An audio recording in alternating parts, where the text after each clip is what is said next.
102 സീറ്റിൻ്റെ അതിഗംഭീരമായ ഭൂരിപക്ഷം. ഒടുവിൽ 10 ദിവസത്തോളം നീണ്ട ചർച്ചകൾക്കൊടുവിൽ മറ്റെല്ലാം മാറ്റിവെച്ച് ജനഹിതം മാനിച്ച് കോൺഗ്രസ് ആ തീരുമാനമെടുത്തു. കേരളത്തിൻ്റെ പുതിയ മുഖ്യമന്ത്രിയായി വി.ഡി. സതീശൻ നാളെ സത്യപ്രതിജ്ഞ ചെയ്ത് അധികാരമേൽക്കുകയാണ്. മുഖ്യമന്ത്രി പദവി ഉറപ്പായതിന് തൊട്ടു പിന്നാലെ വി.ഡി. സതീശൻ നേരെ പോയത് മുതിർന്ന നേതാവ് രമേശ് ചെന്നിത്തലയെ കാണാനാണ്. മുഖ്യമന്ത്രിമാർ സാധാരണയായി കൈവശം വെക്കാറുള്ള ആഭ്യന്തര വകുപ്പടക്കം വിട്ടുകൊടുത്തുകൊണ്ട് തൻ്റെ നേതാവായ ചെന്നിത്തലയെ എല്ലാ ബഹുമാനത്തോടും കൂടി ഭരണത്തിലൊപ്പം കൂട്ടാൻ സതീശൻ തയ്യാറായി. തൊട്ടു പിന്നാലെ അറിഞ്ഞോ അറിയാതെയോ താൻ മൂലം പിച്ചി ചീന്തപ്പെട്ടു എന്ന് തോന്നിയ കെ.സി. വേണുഗോപാലിൻ്റെ അടുത്തെത്തി അദ്ദേഹത്തിൻ്റെ പരിഭവങ്ങളും സതീശൻ തീർത്തു. അങ്ങനെ കോൺഗ്രസ് എന്ന ജനാധിപത്യ പാർട്ടിയിൽ കാര്യങ്ങളെല്ലാം വളരെ ഭംഗിയായി തന്നെ പൂർത്തിയായിക്കൊണ്ടിരിക്കുകയാണ്. എന്നാൽ ഇതിനിടയിൽ സതീശൻ ചെയ്ത മറ്റൊരു സന്ദർശനമാണ് ഇപ്പോൾ കേരള രാഷ്ട്രീയത്തിൽ പുതിയ പുകിലുകൾക്ക് കാരണമായിരിക്കുന്നത്. പ്രതിസന്ധി ഘട്ടങ്ങളിൽ തനിക്കൊപ്പം അടിയുറച്ചു നിന്ന മുസ്ലിം ലീഗിനെ നെഞ്ചോട് ചേർക്കാൻ പാണക്കാട്ടെത്തി സാദിഖ് അലി ശിഹാബ് തങ്ങളെ സതീശൻ കണ്ടു. ഇതോടെയാണ് വെള്ളാപ്പള്ളി നടേശൻ തീപ്പന്തവുമായി രംഗത്തിറങ്ങിയത്. സതീശൻ മുഖ്യമന്ത്രിയായത് മുസ്ലിം ലീഗിൻ്റെ കൂടി ബലത്തിലാണ് എന്ന യാഥാർത്ഥ്യമാണ് വെള്ളാപ്പള്ളിയെ ചൊടിപ്പിച്ചത്. ഇത്തവണ വെള്ളാപ്പള്ളിക്കൊപ്പം ഒരാൾ കൂടിയുണ്ട്, NSSൻ്റെ ജനറൽ സെക്രട്ടറി സുകുമാരൻ നായർ. ഒരിക്കൽ കൈകോർക്കാൻ നോക്കി പരാജയപ്പെട്ട സമദൂര നായരും വെള്ളാപ്പള്ളിയും ഇപ്പോൾ ഈ വിഷയത്തിൽ ഒന്നിച്ചിരിക്കുകയാണ്.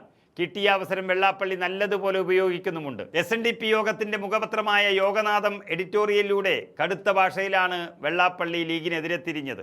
മുസ്ലിം ലീഗ് വളർന്ന് പന്തലിച്ചത് ഹിന്ദുക്കളെ കൊന്നുതള്ളിയ മലബാർ കലാപത്തിൻ്റെ നാട്ടിലാണ് എന്നും ആ കൂട്ടക്കൊലയെ സ്വാതന്ത്ര്യ സമരമാക്കി മാറ്റിയ തന്ത്രമൊന്നും ഇനി വിലപ്പോകില്ലെന്നും ഭരണത്തിലേറും മുൻപേ ലീഗ് കേരളം ഭരിക്കാൻ തുടങ്ങിയെന്നും വെള്ളാപ്പള്ളി ഇതിൽ പറയുന്നു.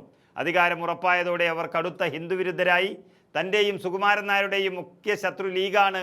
മലബാർ കലാപവും മാറാടും ഞങ്ങൾ മറക്കില്ല എന്നിങ്ങനെയാണ് വെള്ളാപ്പള്ളി അതിൽ എഴുതി പിടിപ്പിച്ചിരിക്കുന്നത്. ഇത് കാണുന്ന ആരും ചോദിച്ചു പോകും, വെള്ളാപ്പള്ളി ഇവിടെ വർഗീയത ആളിക്കത്തിക്കുകയാണോ എന്നുള്ളത്.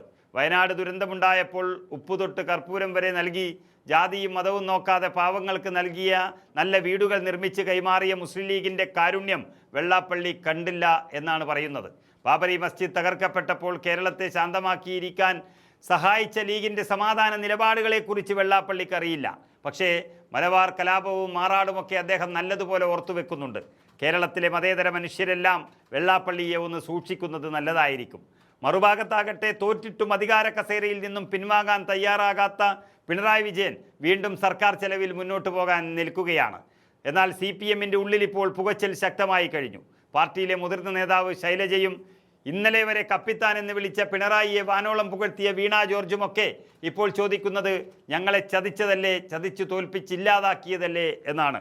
ഇത്രയും വലിയ പരാജയത്തിന് കാരണം പിണറായി വിജയൻ വെള്ളാപ്പള്ളിയെ കൂടെ കൂട്ടിയതാണ് എന്ന് നേതാക്കളും പ്രവർത്തകരും അണികളും ഒരുപോലെ പിണറായിയെ കേൾപ്പിച്ചും കേൾപ്പിക്കാതെയുമൊക്കെ പറഞ്ഞുകൊണ്ടേയിരിക്കുന്നു. പക്ഷേ വെള്ളാപ്പള്ളിക്ക് അതിലൊന്നും ഒരു കുഴപ്പവുമില്ല.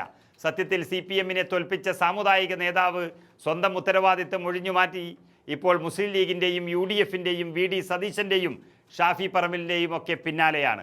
അവിടെ വെള്ളാപ്പള്ളി എന്തു തന്നെ പറഞ്ഞാലും നാളെ വി.ഡി. സതീശൻ മുഖ്യമന്ത്രിയായി സത്യപ്രതിജ്ഞ ചെയ്യാൻ പോവുകയാണ്. കൂടെ UDFൻ്റെ മന്ത്രിസഭയും അധികാരത്തിലേറും.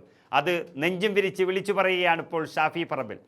കെ.സി. വേണുഗോപാലിൻ്റെ കൂടി എന്ന് പറഞ്ഞുകൊണ്ടില്ലാത്ത പുകലുകൾ ഷാഫിക്കെതിരെ അഴിച്ചുവിട്ടുകൊണ്ടിരിക്കുന്ന സമയത്താണ് നാളെ ഇതാ അതിഗംഭീരമായി UDF സർക്കാർ അധികാരത്തിലേറാൻ പോകുന്നു എന്ന സകല മാധ്യമങ്ങൾക്ക് മുന്നിലും ഷാഫി ഉറക്കെ പ്രഖ്യാപിക്കുന്നത്.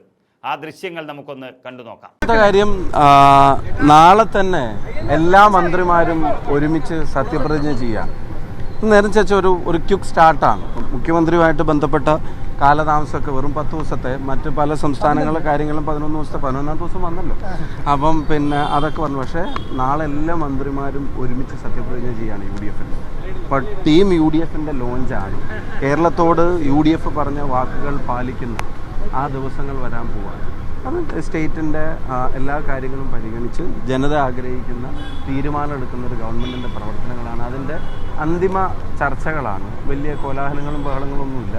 നിങ്ങൾ പിന്നെ പറയുന്നത് പോലത്തെ, ചില മാധ്യമങ്ങൾ പറയുന്ന പോലത്തെ തർക്കങ്ങളുമില്ല. എല്ലാ ഓപ്ഷൻസും പരിശോധിച്ച് പിന്നെ ഒരു പ്രൊപ്പോസൽ AICC അംഗീകരിക്കും. അതുപോലെ ഘടകകക്ഷികളുമായിട്ടുള്ള ചർച്ചകൾ സ്മൂത്തായിട്ട് നടക്കുന്നു.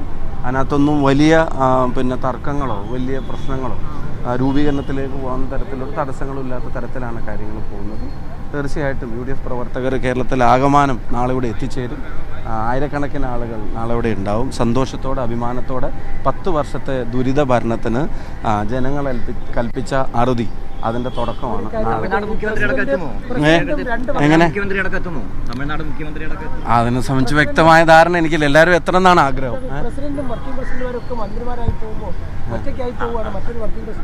വർക്ക് ചെയ്യാന്നുള്ള ഉത്തരവാദിത്വം എന്നും നിറവേറ്റിയിട്ടുണ്ട്.